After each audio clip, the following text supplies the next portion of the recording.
কিন্তু সেই সংসাৰখন সুচাৰুৰূপে পালন কৰাটো হৈছে আটাইতকৈ কঠিন কাম। সংসাৰ এখনৰ মাজত নাৰীসকল সদায় মৰমীয়াল হ'ব লাগে। সৰু সুৰা কথাতে স্বামীৰ লগত শাহু শহুৰৰ লগত কোট ধৰি কাজিয়া কৰি থাকিব নালাগে। যদিহে সংসাৰ এখনত নাৰীসকল সদায় কৰ্তৃভাতী হয়, অত্যাচাৰী হয়, অধৰ্মী হয়, তেনেহ'লে সেইখন সংসাৰ পাহতলৰ পৰিণত হয়। আৰু যিখন ঘৰত সদায় সেই মহিলাজনী বা সেই মাইকীজনী মৰমীয়াল হয়, তেনেহ'লে সেইখন ঘৰ গুচি স্বৰ্গলৈ পৰিণত হয়। এয়া মই কোৱা কথা নহয়, এয়া শাস্ত্ৰৰ কথা। এতিয়া চাওকচোন বাৰু ৰাইজ, এই ভক্তৰ অধীন ভগৱান অ প্ৰভু নাৰায়ণ, ভক্তৰ অধীন ভগৱান অ প্ৰভু নাৰায়ণ,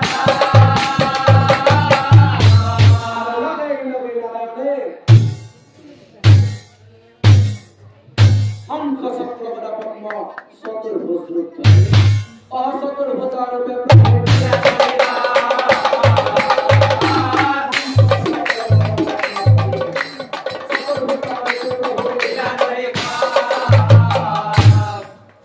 প্রভুক দেখি দুর্বাসাই প্রণাম করিনা, আমি বাকি হব কথা,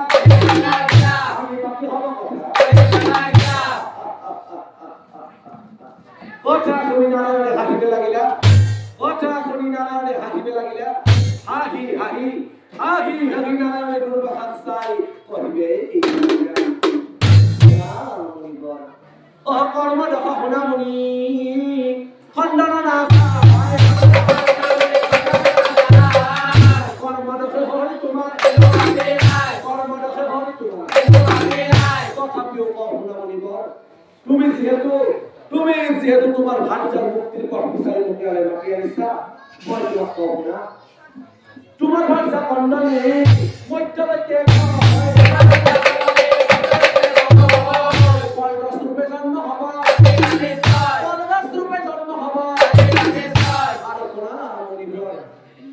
তোমার ভাঞ্জা কণ্ডলীর হে কলগছ রূপ, তোমার ভাঞ্জা কণ্ডলীর হে কলগছ রূপ মনুষ্যই সকল মাঙ্গলিক অনুষ্ঠানত সকল দেৱকাৰ্যত সকল শুভকাৰ্যত ব্যৱহাৰ কৰিব কথা দিলো মই।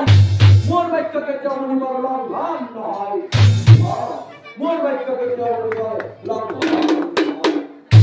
এই পৰমেশ্বৰ ভগৱানৰ নাম ধৰি ৰাইজ নিজৰ স্বামীৰ ব্যৱহাৰ প্ৰৱৰ্তিত কৰি কণ্ডলী ভস্ম হৈ গ'লা আৰু স্বয়ং নাৰায়ণৰ আশীৰ্বাদৰ ফলস্বৰূপে কণ্ডলী আজিও পৃথিৱীৰ মনুষ্যৰ মাজত কলগছ ৰূপে গ'লা। নাৰায়ণৰ আশীৰ্বাদৰ ফলতে আজিও আমি পৃথিৱীৰ মনুষ্যই কিবা শুভ কাৰ্য কৰিলে বা কিবা মাঙ্গলিক অনুষ্ঠান কৰিলে বা কিবা পূজা পালন কৰিলে সেই কলগছতেই ব্যৱহাৰ কৰোঁ। আৰু শুভ কাৰ্যত বা দেৱ কাৰ্যত আমি যে কলপুলি দুটা কলপুলি ৰোপণ কৰোঁ, এই কলপুলি দুটাৰ নাম হৈছে জয় আৰু বিজয়, অৰ্থাৎ বৈকুণ্ঠৰ দুৱাৰী। আৰু শুভ কাৰ্যত বা দেৱ কাৰ্যত সুন্দৰ ভাষী সেই ভাৰতৰ সুন্দৰ মণ্ডপ স্থাপন কৰি সেই মণ্ডপৰ চাৰিফালে যে চাৰিটা কলপুলি ৰোপণ কৰোঁ, এই চাৰিটা কলপুলিৰ নাম হৈছে কনক, কুমাৰ আৰু ভৈৰৱ। এই চাৰিটা কলপুলিৰ নাম হৈছে কনক, কুমাৰ, ভৈৰৱ। আৰু কিছুমান পূজা বিশেষে আমি সেই চাৰিডাল কলপুলিৰ লগত চাৰিডাল বাঁহৰ চাপ পুতি দিওঁ।